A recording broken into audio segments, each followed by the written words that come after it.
الVoLTE بشكل رسمي في الجزائر، وملايين الوظائف راح يخلقها الذكاء الاصطناعي في المستقبل القريب. مرحبا بكم في تكفيد لهذا الأسبوع.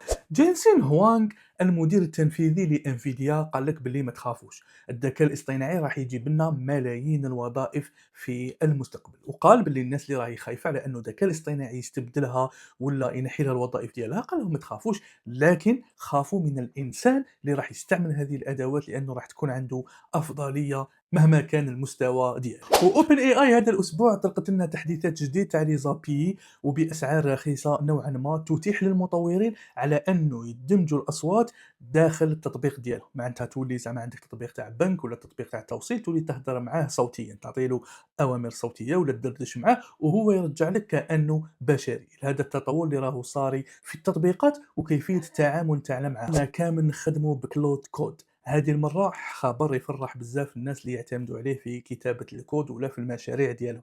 وين اتروبيك الشركة المالكة لكلود دارت شراكة مع سبيس اكس، وهذه الشراكة خلاتهم على انه يزيدوا يرفعوا الحدود تاع الاستعمالات تاع كلود. نعرفوا بلي دائما تبدا تكتب يبدا يخرج لك بلي خلاص راك تجاوزت الحدود ديالك. مع هذه الشراكة قدروا يرفعوا الحدود ويلغيوا هذيك القيود خاصة في اوقات الذروة. وجوجل قدمت منتج جديد لها في عالم الهاردوير، وين اللي هو السوار، راح يكون منافس لمن؟ لواحد من اشهر السوارات في العالم اللي هو سوار الووب.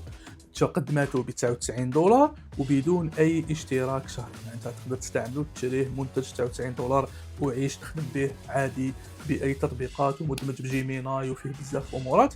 هل نشوفوا هذه المنافسه راح تقدر جوجل عليها، خاصه ان الووب لحقت انه التقييم ديالها لاكثر من 10 مليار دولار، وين يعتمدوها الكثير من الرياضيين، بالك اشهرهم كريستيانو رونالدو. وتقارير صادمه كشفت على انه جوجل راهي تقوم بتثبيت ملف تقريبا الحجم ديالو 4 جيجا على بعض المستخدمين في الحواسيب ديالهم بشكل صامت، بلا ما يكون على بالهم، بلا ما والو. وهذا على حسب التقارير يقول لك باش يعاون جوجل كروم على انه يستعمل الذكاء الاصطناعي وعلى انه يحسن التجربه تاع المستخدمين. لكن السؤال هنا، هل انت تقبل على انه شركه مثل جوجل تثبت ملف بهذا الحجم بلا ما تعرفه بلا ما والو بشكل صامت وبلا ما تقول لك؟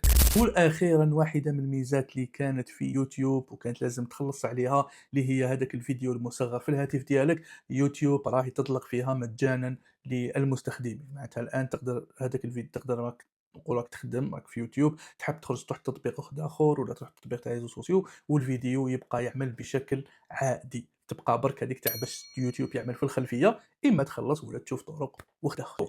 تصور تكون مريح، دير طلب في الهاتف ديالك في امازون، تروح تشرب قهوه تعاود تولي تلقى ليفرو يعيط لك يقول